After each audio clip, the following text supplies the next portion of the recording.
மோடியின் தளபதி வியூகத்தின் நாயகன் யார் இந்த அமித்ஷா? வரலாறு மாறிய கதை தெரியுமா? சதுரங்கத்தில் வெறும் காய்களை நகர்த்தினால் போதாது, முழு ஆட்டமும் மனதில் இருக்க வேண்டும்.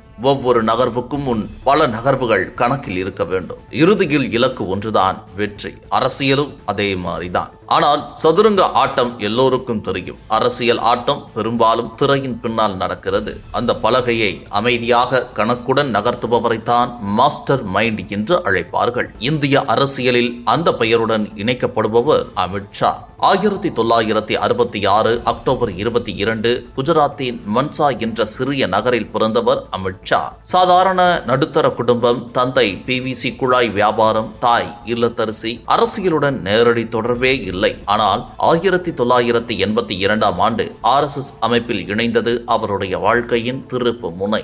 அங்கேதான் இளைஞர் பிரச்சாரகராக இருந்த நரேந்திர மோடியை சந்தித்தார். அந்த சந்திப்பே அரசியலின் தீப்பொறியை ஏற்றியது. மோடியின் ஆலோசனையால் ABVPயில் செயல்பட்ட ஷா 1997 குஜராத்தின் சர்க்கஸ் தொகுதியில் இடைத்தேர்தலில் போட்டியிட்டு வெற்றி பெற்றார். 1998, 2002, 2007 தொடர்ந்து அதே தொகுதியில் வெற்றி. 2002 குஜராத் அரசியல் சூழலில் அமைப்பு கட்டுப்பாடு, நிர்வாக ஒத்துழைப்பு, தேர்தல் இயந்திரம் ஆகிய மூன்றிலும் முக்கிய பங்கு வகித்தவர் ஷா என கூறப்படுகிறது. மோடியின் கவர்ச்சி இருந்த இடத்தில் ஷாவின் தந்திரம் இருந்தது என்பது அப்போது உருவான ஒரு கருத்து.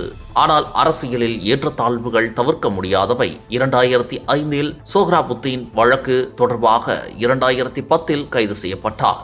மாநில உள்துறை அமைச்சராக இருந்தவர் சிறை சென்றது பெரிய அதிர்ச்சி. ஷாவின் அரசியல் வாழ்க்கை முடிந்தது என பலர் கணித்தார்கள். ஆனால் அதுவே அவருக்கு மறுபிறவி போல் அமைந்தது.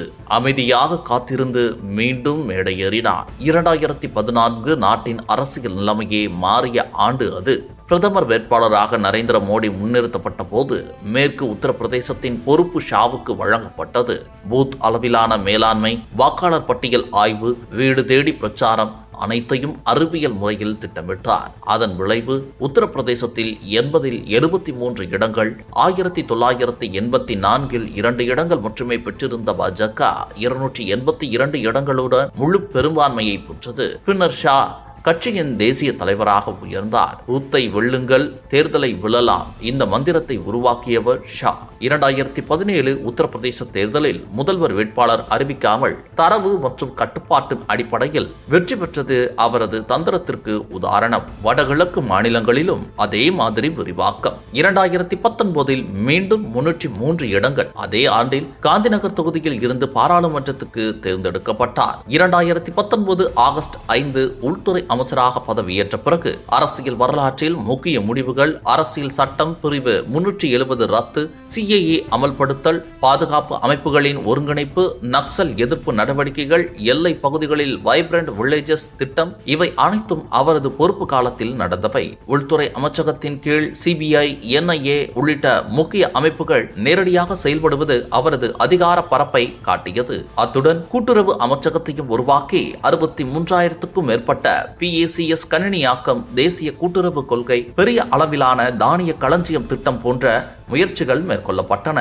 சவால் எதுவாக இருந்தாலும் தீர்வு இருக்க வேண்டும். இதுவே ஷாவின் அரசியல் அணுகுமுறை என ஆதரவாளர்கள் கூறுகின்றனர். இன்று பாஜக நாடு முழுவதும் வேரூன்றிய கட்சியாக உருவெடுத்திருப்பதற்கு பின்னால் அமைதியான கணக்கு, கட்டுப்பாடு, தரவு, அரசியல் தந்திரம் இவை அனைத்தும் இணைந்த செயல்திறன் இருக்கிறது.